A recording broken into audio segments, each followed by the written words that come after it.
बुद्धिमान, लुकमान और वाणी की शक्ति। बहुत समय पहले की बात है। एक दूर देश में मंसूर नाम का एक धनी व्यक्ति रहता था। उसका एक सेवक था जिसका नाम लुकमान था। लुकमान अपनी बुद्धिमानी के लिए प्रसिद्ध था। वो कठिन से कठिन समस्याओं का हल बहुत ही शांति और समझदारी से निकाल लेता था। मंसूर अक्सर लुकमान की परीक्षा लेना चाहता था ताकि वो देख सके कि क्या वो सच में उतना ही समझदार है जितना लोग कहते हैं। एक दिन मंसूर ने अपनी सभा बुलाई और एक घोषणा की। उसने एक बकरे की बलि देने का आदेश दिया और फिर लुकमान को अपने पास बुलाया। मंसूर ने लुकमान से कहा, जाओ और इस बकरे के शरीर का वो हिस्सा लेकर आओ जो सबसे अच्छा हो। लुकमान ने सिर झुकाया और चुपचाप वहां से चला गया। सभा में बैठे सभी लोग उत्सुक थे कि लुकमान क्या लेकर आएगा। लुकमान रसोई की ओर गया जहां बकरे का मांस रखा था। उसने बहुत ध्यान से अंगों को देखा और अंत में एक अंग को चुनकर एक सुंदर चांदी की थाली में रख लिया। वो धीरे धीरे वापस दरबार की ओर बढ़ने लगा। दरबार में पहुंचकर लुकमान ने वो थाली मंसूर के सामने रख दी। जब मंसूर ने ढक्कन हटाया तो उसे वहां एक बकरे की जीभ दिखाई दी।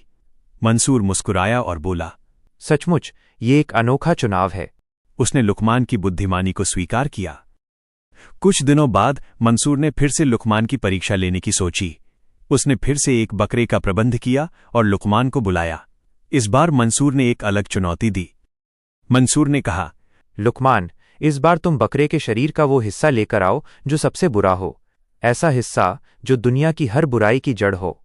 लुकमान ने फिर से विनम्रता से सिर झुकाया और रसोई की ओर चल दिया। थोड़ी देर बाद लुकमान वापस आया। उसके हाथ में वही चांदी की थाली थी। जब मंसूर ने थाली को खोलकर देखा तो वो दंग रह गया। थाली में एक बार फिर वही चीज थी, एक बकरे की जीभ। मंसूर को अपनी आंखों पर यकीन नहीं हुआ। मंसूर ने हैरानी से पूछा, लुकमान, ये क्या मजाक है? जब मैंने सबसे अच्छा हिस्सा मांगा तब भी तुम जीभ लाए, और जब मैंने सबसे बुरा हिस्सा मांगा तब भी तुम जीभ ही लाए। ऐसा क्यों? लुकमान ने उत्तर दिया, महाराज, यदि वाणी मीठी और सत्य हो तो जीभ से बेहतर कुछ नहीं है। ये टूटे हुए दिलों को जोड़ सकती है। लेकिन यदि वाणी कड़वी और झूठी हो तो जीभ से बुरा कुछ नहीं है। यह युद्ध और विनाश का कारण बन सकती है। मंसूर उसकी बात सुनकर दंग रह गया और उसे गले लगा लिया।